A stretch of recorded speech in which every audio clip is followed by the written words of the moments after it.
começar agora o programa conversando sobre aprender a ser, a viver contente, independente das circunstâncias. Eu estou recebendo o coach Júlio Dias aqui. Tudo bem, Júlio? Boa tarde. Tudo bom, boa tarde. Prazer te receber aqui sempre, O viu? prazer é nosso.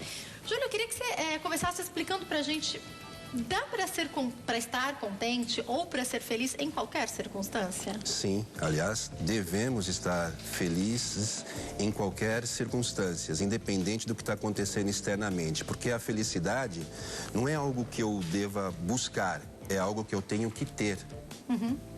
É inevitável eu me lembrar, e as meninas até colocaram aqui para mim no release, aquela passagem que Paulo fala um pouquinho sobre isso. Me chama a atenção lá em Filipenses, a gente conhece o versículo onde ele fala: posso todas as coisas naquele que me fortalece. A gente prega, a gente ouve pregações, a gente profetiza em cima do versículo. Mas se a gente for ler a história anterior, na verdade, o que Paulo está falando, não é que ele pode conquistar tudo em qualquer situação, é isso também. Mas o que ele quer dizer é que ele sabe passar por todas as situações. E antes ele vai falando que passou por momentos onde ele teve muita coisa e por momentos onde ele não teve e aprendeu a ser contente em tudo. Fala pra gente sobre isso. Esse versículo foi o que deu start em tudo, na minha vida e naquilo que eu faço e até ensino hoje. Geralmente é isso que acontece. Os nossos olhos vão no versículo 13 do capítulo 4 de Filipenses. O tudo posso naquele que me fortalece. Mas o que vem antes é o que estabelece toda a base. Ele diz assim, nessa versão aqui, não é? Eu não estou dizendo isso, pois aprendi a adaptar-me a toda e qualquer circunstância. Sei o que é passar necessidade, sei o que é ter fartura. Eu aprendi o segredo de viver contente em toda e qualquer situação. Seja bem alimentado, seja com fome, tendo muito ou passando necessidade. Não importa o que está acontecendo externamente. Eu sou feliz, independente de qualquer coisa. Tem um segredo, porque Paulo diz que descobriu um segredo, né? Tem um segredo para essa felicidade? Eu conheço pessoas que têm apenas momentos onde estão contentes quando alcançam alguma realização. E ainda conheço pessoas que estão sempre reclamando em qualquer situação. Sim. Qual é o segredo para ser contente em tudo?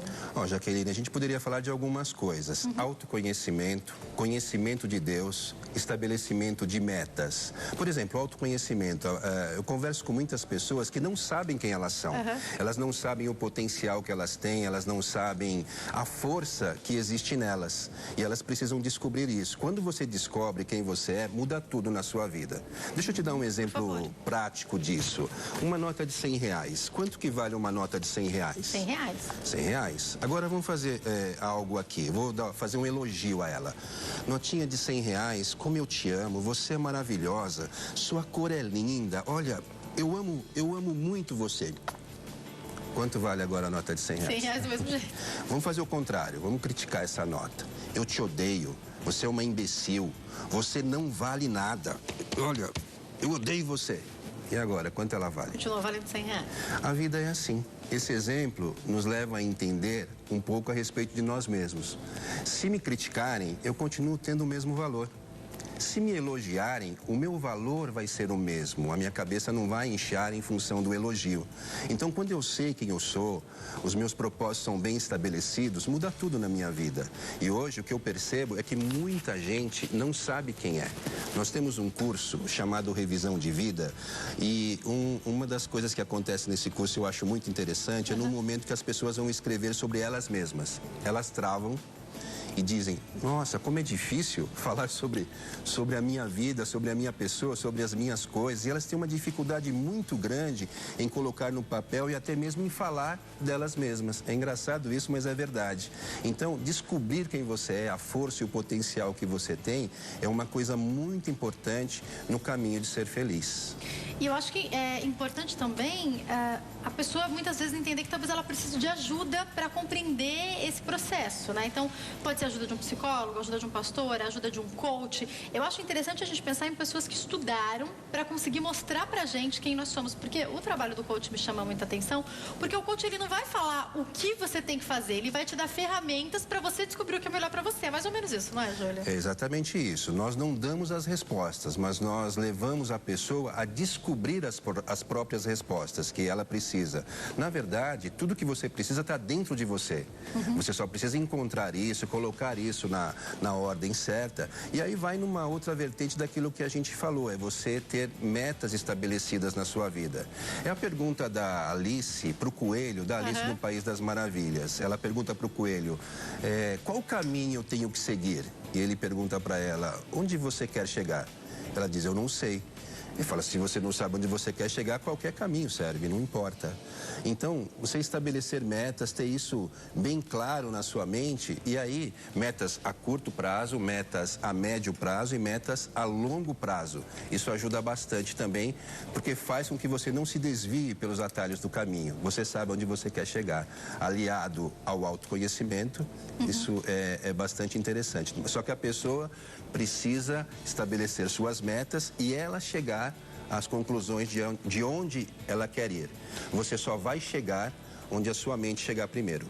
Ainda falando sobre autoconhecimento, eu queria te perguntar, eu conheço e ouço, e nós sabemos de pessoas que às vezes têm um excelente currículo e a gente sabe que ano que o país passou em 2015, talvez vá passar em 2016, e muitas pessoas demitidas, muitas pessoas precisando de recolocação no mercado de trabalho, e essa questão do autoconhecimento, eu percebo que é cada vez mais importante para quem está selecionando. E aí, na hora dessa pergunta, fale sobre seus defeitos e suas qualidades, a pessoa se enrola toda, não sabe direito o que fazer.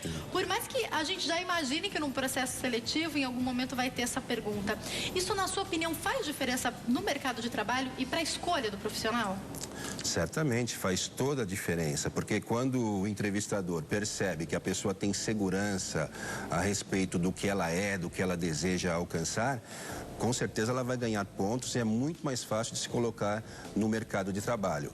Hoje as pessoas têm uma tendência pessimista a respeito da vida, elas não vivem o hoje, né? Então elas estão sempre num ponto futuro. E numa entrevista tudo isso aparece. Se a pessoa tiver segurança de escrever a respeito dela mesma e transmitir isso, com certeza ela vai ser muito bem pontuada e tem grandes chances de ser colocada naquela função.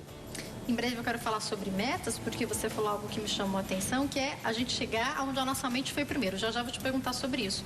Mas antes, eu quero perguntar sobre como ser feliz ou estar contente, mesmo em meio a tragédias. Aqui no Brasil, esse ano, a gente observa o que aconteceu em Mariana, a tristeza que foi, a tragédia que foi de pessoas mortas, pessoas desabrigadas, ainda sem água, muitas situações complicadas acontecendo. Nós podemos falar um pouquinho sobre o ataque terrorista que aconteceu na França também, algo catastrófico, uma tragédia, um desastre. E eu queria te perguntar sobre como, em meio a essas situações, e aí eu falei sobre situações que todos nós conhecemos, mas existem situações particulares que talvez essa pessoa que está nos assistindo está vivendo. Olha, já que ela pode me falar hoje, olha, Júlio, eu perdi um filho. Aconteceu algo muito ruim, eu descobri que eu estou com uma doença. E aí, como ser contente em meio a essas situações? A vida é uma dádiva e a gente tem que aprender a agradecer pela vida em primeiro lugar. Então é eu levantar e dar graças porque eu estou vivo. Isso é uma coisa muito importante, muito necessária. Segunda coisa é entender que Deus tem um plano na sua vida independente das circunstâncias do que está acontecendo. Eu lembro de Elias, por exemplo, que estava um pouco depressivo, foi para um deserto, entrou numa caverna e se achava sozinho, tinha passado uma situação difícil e Deus então chega até ele e diz assim, Elias, o que você está fazendo dentro dessa caverna? Aí não é o teu lugar. Não é? E eu ainda tenho coisas para você fazer, eu tenho um profeta para você ungir, eu tenho um rei para você ir lá e fazer um trabalho em relação a ele, eu tenho coisas. Ele falou, mas eu estou sozinho. Ele falou, não, você não está sozinho, eu reservei 7.000 que ainda não se dobraram. Então é isso, se nós nos condicionarmos a entrarmos numa caverna, quando a gente está passando por uma situação difícil, com certeza a depressão virá, a tristeza virá e vai tomar conta. Então, o que eu diria a essa pessoa que talvez está passando por essa situação difícil é que você não fique dentro dessa caverna. Deus tem algo para fazer na sua vida, um propósito muito grande e permita-se, né, que Ele haja em você e através de você. Júlio, eu quero falar mais um pouquinho então sobre essa passagem. Quando a Bíblia conta a história esse momento da história de Elias, me chama a atenção porque Bom, Elias tinha já vivido várias coisas fantásticas com Deus. Ele tinha acabado de vencer os profetas de Baal. Através da palavra dele, ele falou que não ia chover, depois ele falou que ia chover, tudo aconteceu como ele tinha dito. Nesse momento específico, ele tinha acabado de vencer os profetas de Baal e a Bíblia fala que Jezabel mandou matarem. E ele foge.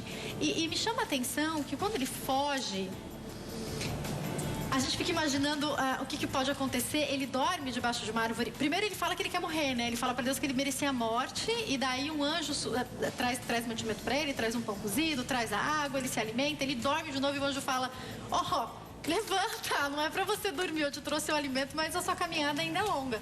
Ele caminha por mais 40 dias, quando ele vê uma caverna, ele entra na caverna e daí o anjo novamente aparece, conversa com ele. Quando ele sai e conversa com Deus, o que me chama a atenção é que a conversa de Elias, ela é a nossa cara. Me lembra também um pouco a conversa do fariseu, que depois a Bíblia vai relatar. O próprio Senhor Jesus vai contar essa parábola.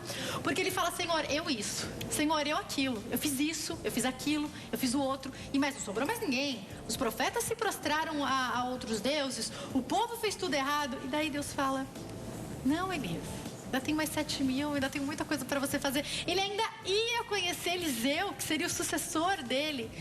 E depois lá em Tiago, a Bíblia fala que Elias, ele era sujeito às mesmas paixões que nós. Eu acho Elias a nossa cara, apesar dele ter conquistado coisas incríveis, às vezes a gente fala: nossa, é impossível. Não, a gente pode viver também essas coisas, mas nesse momento específico eu me identifico muito com Elias, porque ele faz o que muitas vezes nós fazemos. Mas Deus, eu fiz tudo pro Senhor, eu tô fazendo tudo do jeito que o Senhor quer. Como é que eu tô passando por isso? Como é que estão me perseguindo?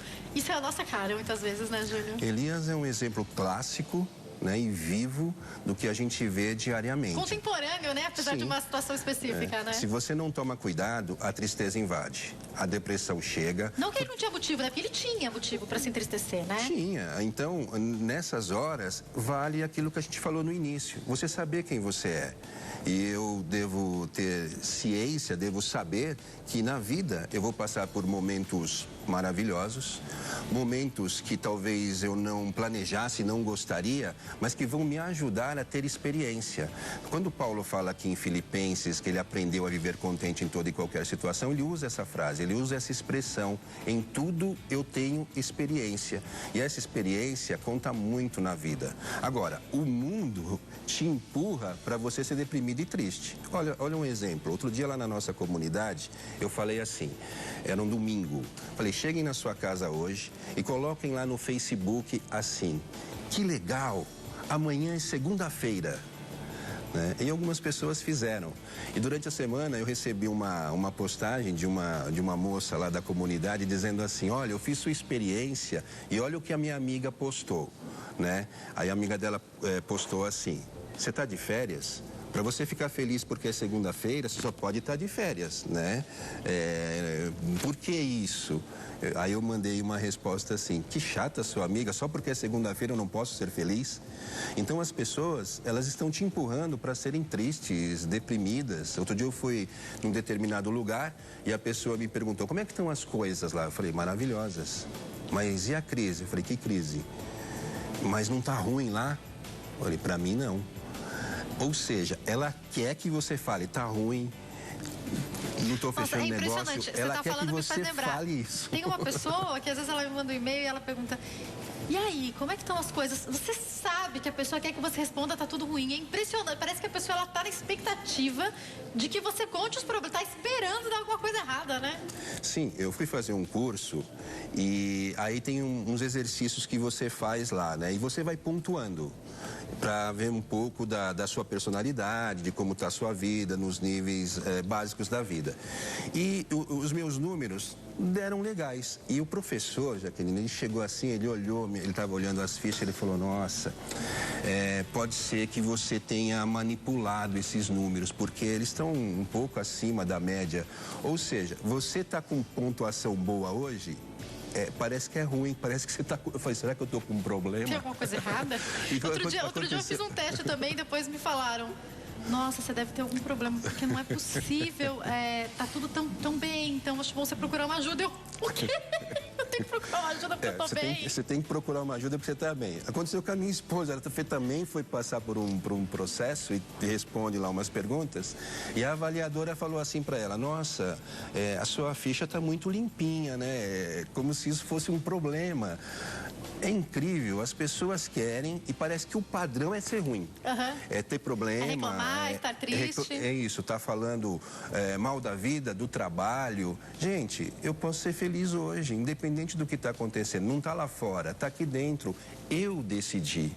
É uma decisão. Ninguém, absolutamente ninguém, pode me fazer infeliz sem o meu próprio consentimento. Se eu não consentir, Jaqueline, ele não vai me fazer infeliz. Mas há uma pressão, uma concorrência para que você esteja mal. Eu não estou dizendo que não existe crise. Existem problemas difíceis para todo mundo. Exato, eu não disse isso em nenhum momento. Porque às vezes as pessoas falam assim, você está falando que não tem crise? Não, não estou falando isso. Ó, Davi, em relação ao gigante, né? Existia um gigante? Sim. Ele era real? Claro que era. Só que a postura dele em relação àquele gigante foi outra. Ele o derrubou enquanto os outros estavam com medo.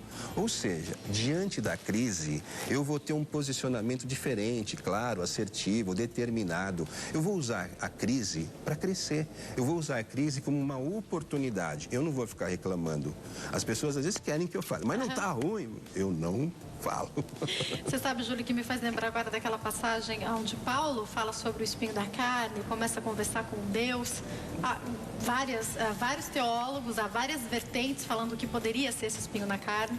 Mas quando Paulo entende o que Deus fala para ele, que é a minha graça te basta, ele entende que mesmo que ele tivesse que viver com esse espinho na carne, a graça de Deus teria que ser suficiente. E daí a gente pode pensar em qualquer crise que a pessoa esteja vivendo e ainda assim ela vai ter que viver dando graça, não é verdade? Não quer dizer que ela vai viver triste, quer dizer que ela vai aprender a ser contente em qualquer situação, né? Exatamente. É viver isso, é viver a plenitude, é viver o seu trabalho independente do que você faça, com alegria. Olha, vai ter uma Olimpíada o ano que vem aqui no Brasil. E na última Olimpíada lá em Londres, o Brasil precisava de uma pessoa, um brasileiro, para anunciar para o mundo de que haveria os Jogos Olímpicos no Brasil em 2016. Sabe quem foi lá representar o Brasil? Sabe qual foi o brasileiro que foi lá para contar para o mundo que ia acontecer a Olimpíada aqui? Foi o Renato Sorriso. Renato Sorriso, ele é gari no Rio de Janeiro. E sabe por que levaram um gari para Londres para anunciar para o mundo que as Olimpíadas iriam ser aqui?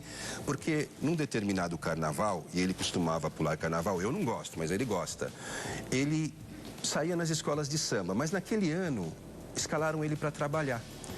E ao invés dele ir para a avenida limpar, xingando, reclamando, queria estar lá desfilando, ele foi dançando, ele foi fazendo uma coreografia com a sua vassoura.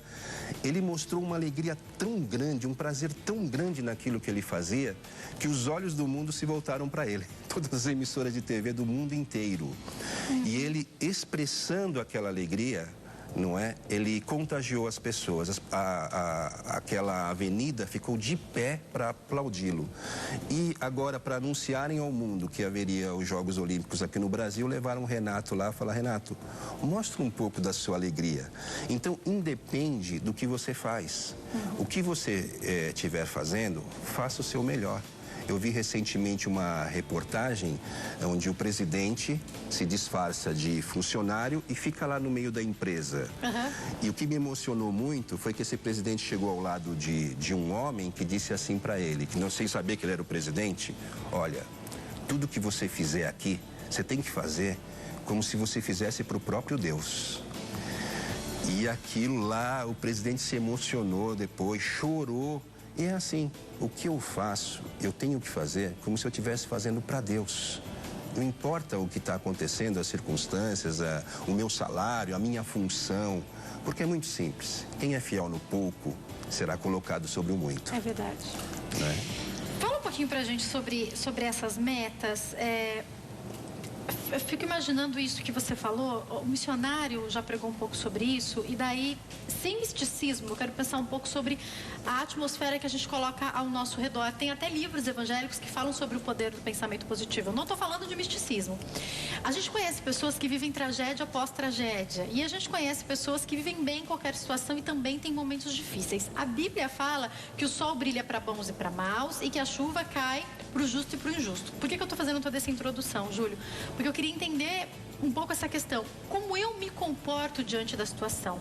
Eu te pergunto isso como cristão e como coach. Pode, de alguma maneira, mudar aquela circunstância, atrair, ou até mesmo eu me colocar em posições onde mais coisas ruins aconteçam? Qual a sua opinião sobre isso? Pode. A sua mente tem uma força. A sua mente é uma força. A Bíblia fala, como a sua mente imaginar, assim será, né? Sim, a sua fala também. O exemplo bíblico está em Números, no capítulo 11, quando Deus escolhe, através de Moisés, pede para Moisés escolher 12 espias para olharem uma terra.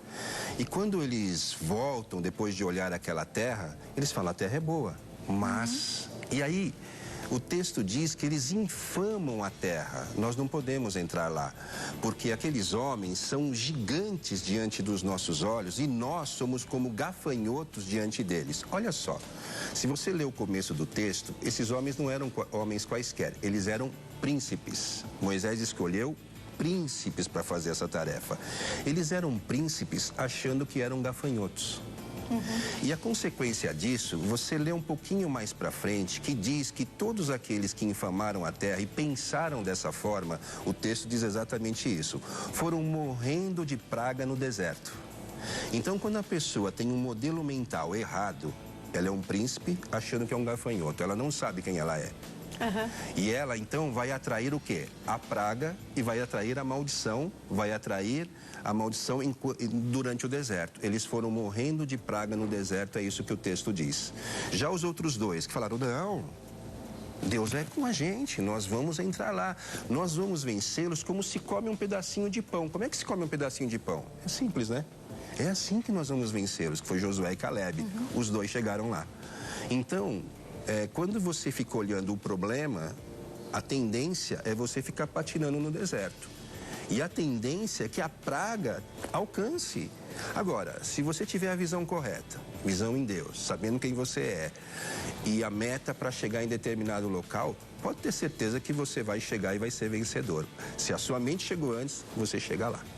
Ai, que pena que eu tenho que encerrar esse bate-papo. Ficaria aqui horas conversando com você, Júlio, mas ainda tem muita coisa boa também no nosso programa hoje. Já te convido para voltar. Quem quiser entrar em contato, como é que pode fazer, Júlio? Eu queria que você falasse para nós, para palestras também, né?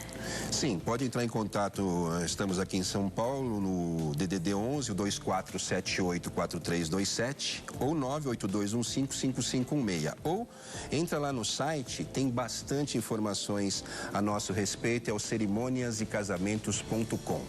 Tem também o seu Facebook, né? Júlio Cerimônias, certo? Júlio Cerimônias. Mais uma vez, obrigada, viu, Júlio? Uma ótima tarde. Obrigado. Que delícia esse bate-papo, né, gente? A gente está falando de se cuidar, é uma coisa, de a gente cuidar da mente, de ter bons projetos, de imaginar coisas boas lá na frente.